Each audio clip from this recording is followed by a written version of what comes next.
नमस्कार दोस्तों, stock market studies में फिर से एक बार आपको बहुत-बहुत स्वागत है। तो आज मैं फिर से आपके सामने कुछ इंपॉर्टेंस कंपनी का अपडेट शेयर करूँगा, तो इस वीडियो को पूरा लास्ट तक देखना और अभी तक आपने चैनल को सब्सक्राइब नहीं किया तो ज़रूर कर लेना। तो चलो देख लेते हैं कौन-सा कंपनी है इस वीडियो के अंदर।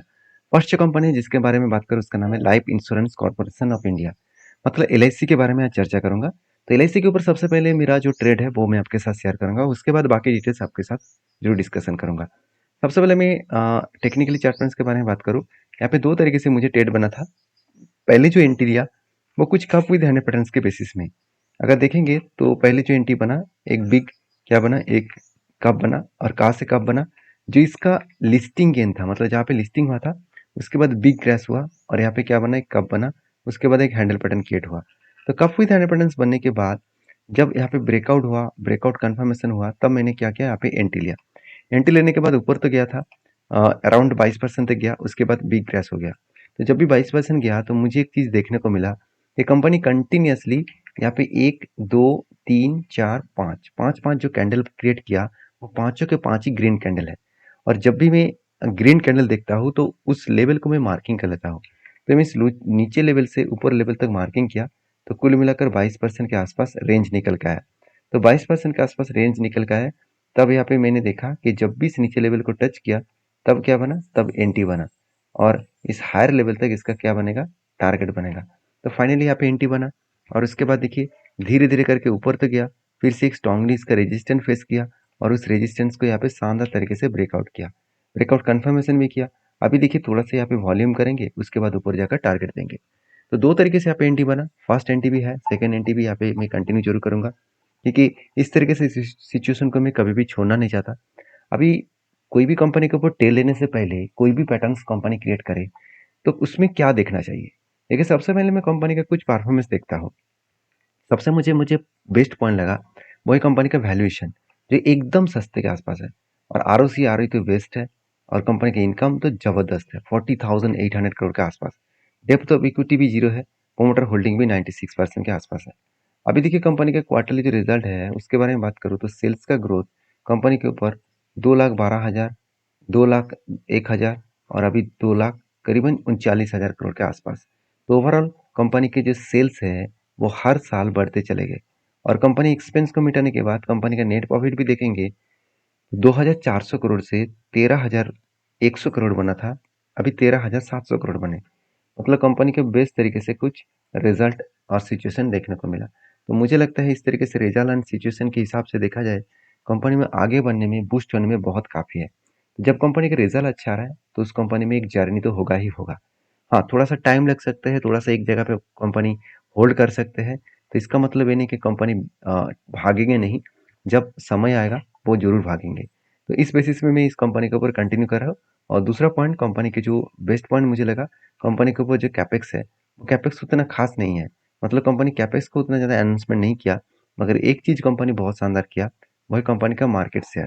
देखिए कंपनी का मार्केट शेयर में कंपनी के new business premium life insurance के ऊपर 61% मार्केट शेयर इसी के पास है और number of group of policies 81% इसी के पास है। नंबर ऑफ इंडिविजुअल पॉलिसीज 64% इसी के पास है। प्रीमियम कलेक्शन 72% के आसपास मार्केट शेयर इसी के पास है। तो कंपनी का जो परफॉर्मेंस है वो जबरदस्त है। तो इसी कारण की वजह से कंपनी के ऊपर मैं हमेशा बुलिश रहता हूँ। बाकी आपके क्या राय है मुझे जरूर कमेंट्स करके बताना। नेक्स्ट जो कंपनी है उसका नाम है नज़ारा टेक्नोलॉजीज। बहुत दिनों के बाद नज़ारा टेक्नोलॉजी के ऊपर एक धमाका देखने को मिला, क्योंकि धमाका होने के पीछे सबसे मेन रीजन है कंपनी का क्वार्टरली रिजल्ट। आप देखेंगे तो कंपनी के क्वार्टरली रिजल्ट पिछली जो क्वार्टर्स में था उससे कंपनी का सेल्स इस बार कम हुआ, एक्सपेंस को कंपनी कंट्रोल में रखे और उसके बेसिस में कंपनी का नेट प्रॉफिट एकदम ना के बराबर हुआ। तो आप कहेंगे सर कंपनी का रिजल्ट बेकार हुआ, फिर भी कंपनी भाग क्यों रहा है। उसके पीछे जो रीज़न है वो मैं आपको यहाँ पे दिखा देता हूँ। सबसे पहले कंपनी के डिटेल्स को चेकआउट करना, जैसे देखिए कंपनी के रिजर्व, हर साल कंपनी के रिजर्व बढ़ते चले गए और कंपनी का कर्जा एकदम ना के बराबर हो चुका है। कंपनी का फिक्स्ड एसेट भी बढ़ चुके हैं। उसके हिसाब से कंपनी के ऊपर बेस्ट तरीके से जो सिचुएशन बना वो देखेंगे तो कंपनी की इस बार 275 करोड़ के आसपास ट्रेड मिला। देखिए कंपनी का जो ट्रेड मिला है वो ट्रेड अभी तक कंप्लीट नहीं हुआ, इसलिए कंपनी का प्रॉफिट मार्जिन कम हो गया। तो जब वो ट्रेड कंप्लीट होंगे तो प्रॉफिट मार्जिन ऑब्वियसली बढ़ जाएगा। तो यही कारण की वजह से कंपनी में ग्रोथ हुआ। तीसरी बात, कंपनी के हाथ में जो कैश है वो 300 करोड़ से 1200 करोड़ बन चुके हैं। मतलब बेस्ट तरीके से कंपनी के हाथ में कैश भी देखने को मिला। अभी एक चीज़ और भी मैं आपको नोटिस कराऊँगा, कंपनी इस बार कितना फिक्स एसेट को परचेज़ किया। देखिए आज तक कंपनी 2 करोड़, 1 करोड़, 6 करोड़ के आसपास फिक्स एसेट को परचेज़ किए थे। अभी वो मतलब फिक्स एसेट बढ़ के हो चुके हैं 27 करोड़ के आसपास।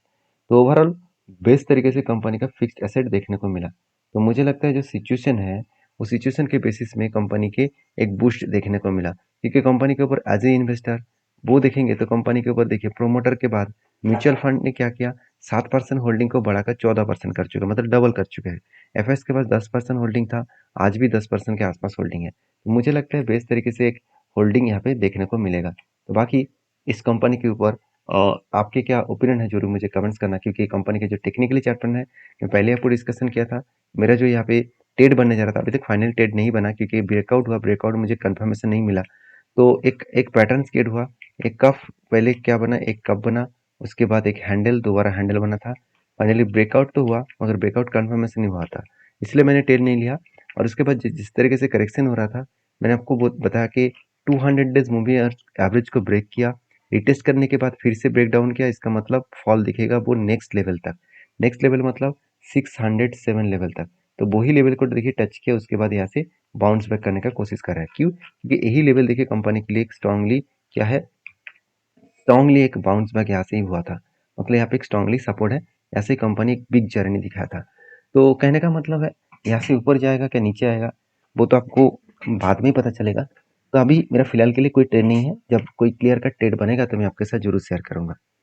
नेक्स्ट जो कंपनी उसका नाम है आरबीएनएल। देखिए आरबीएनएल के ऊपर सबसे बड़ी बात मैं आपके साथ शेयर करूंगा कि आरबीएनएल के ऊपर चर्चा करूँ तो मैं सबसे पहले और एक गुड अपडेट देखने को मिला कि रेलवे विकास निगम लिमिटेड जो एमआरजेस लोएस्ट बजट है, कंपनी पेश किया है 1.9 बिलियन इंडियन रुपीस का, और वो भी नेट मेट्रो रेल जो स्टेशन है उसका कॉन्ट्रैक्ट के ऊपर। मतलब मेट्रो स्टेशन की जो डेवलपमेंट है उसको करने के लिए 1.9 बिलियन का कंपनी क्या कर चुके हैं, टेंडर भर चुके हैं, और वो भी लोएस्ट बजट का टेंडर दिया है। देखिए इस कंपनी बार बार अलग अलग लेवल का प्रोजेक्ट कंपनी को मिलते चले जा रहे हैं, इसके पीछे एक ही रीजन है, वही कंपनी हमेशा लोएस्ट बजट के ऊपर काम करते हैं। तो देखिए मान के चलिए लोएस्ट बजट होता क्या है, मान के चलिए एक प्रोजेक्ट है, इस प्रोजेक्ट को पाने के लिए आपने मान के चलिए टोटल बजट है 5 लाख की, तो आपने मान के चलिए टेंडर दिया 6 लाख का, और दूसरे व्यक्ति टेंडर दिया 7 लाख, और तीसरे व्यक्ति ने टेंडर दिया 7.5 लाख। तो ऑब्वियसली ये जो टेंडर है वो किसको मिलेगा? ऑब्वियसली आपको मिलेगा, क्योंकि आपने लोअर बजट दिया है। तो बजट के वाइज कंपनी के परफॉर्मेंस के वाइज उसको काम दिया जाता है। तो आरबीएनएल के ऊपर यही खासियत है, और यही खासियत के कारण कंपनी के ऊपर एक मैसिव जर्नी देखने को मिला। ये जो बिग जर्नी देखने को मिला है, आपको क्या लग रहा होगा कि कंपनी ऐसे भाग रहा है? बिल्कुल नहीं। कंपनी के ऊपर एटलीस्ट लास्ट ईयर में, सॉरी लास्ट मंथ में चार चार अलग अलग प्रोजेक्ट मिला, और इसी चार चार प्रोजेक्ट के कारण कंपनी के ऊपर एक बिग जर्नी तो दिखेगा, क्योंकि कंपनी को जब प्रोजेक्ट कंटिन्यूसली मिलते चले जा रहे हैं तो वो कंपनी तो एक बूस्ट तो जरूर दिखाएगा। बाकी जब इस कंपनी के ऊपर एक रेंज बना था, बाइंग रेंज, तो कुल मिलाकर 30% का रेंज बना था। जब इस नीचे लेवल को टच करे तब क्या बना, एंटी बना, और इस हायर लेवल तक टारगेट बनना था। तो टाइम थोड़ा सा लगा दिया, कोई बात नहीं। टाइम लगने के बाद टारगेट हुआ। तो कितना टाइम लगा, तो मैं अगर एंटी लेवल से टारगेट लेवल तक देखूँ तो ऑलमोस्ट ऑलमोस्ट यहाँ पे 30% के टारगेट मिला, और वो भी 99 डेज में।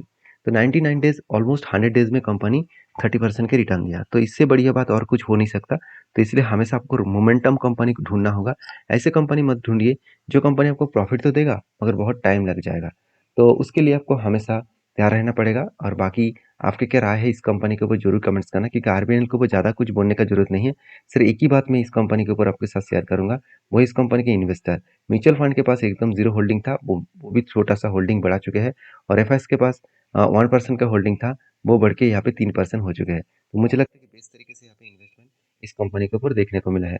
बाकी इस नेक्स्ट कंपनी जो है उसके बारे में बात करूँ, उसका नाम है केपीआई ग्रीन एनर्जी। देखिए केपीआई ग्रीन एनर्जी के ऊपर जल्द से जल्द एक गुड अपडेट आने वाला है, क्योंकि कंपनी का फेस वैल्यू 10 रुपया है। कंपनी इस 10 रुपये फेस वैल्यू को स्प्लिट करने जा रहा है, मतलब ब्रेक करने जा रहा है। अभी जो अनाउंसमेंट है वो अभी तक आया नहीं, क्योंकि कंपनी का जो जो मतलब पिछले बार बोनस दिया गया था फेब्रवरी मंथ में, इस बार बताया जा रहा है कंपनी बोनस नहीं, इस बार कंपनी स्प्लिट देने वाला है। तो स्प्लिट आने दीजिए, उसके बाद मैं चर्चा करूंगा कितना स्प्लिट कंपनी देने वाला है और कब मिलेगा। तो ये सारे वीडियोस एज एजुकेशन पर्पस में है, कोई भी मेरे तरफ से बाय एंड सेल का रिकमेंडेशन नहीं है। अगर किसी भी कंपनी के ऊपर काम करना है तो आपके जो सेबी रजिस्टर्ड एडवाइज़र है, उसके साथ बातचीत करके काम करिए। क्योंकि मेरा काम है आपको सारे पॉइंट्स मेरे पॉइंट ऑफ व्यू से आपको दिखाना, आपका काम है उस पॉइंट को वेरीफ़ाई करके काम करना।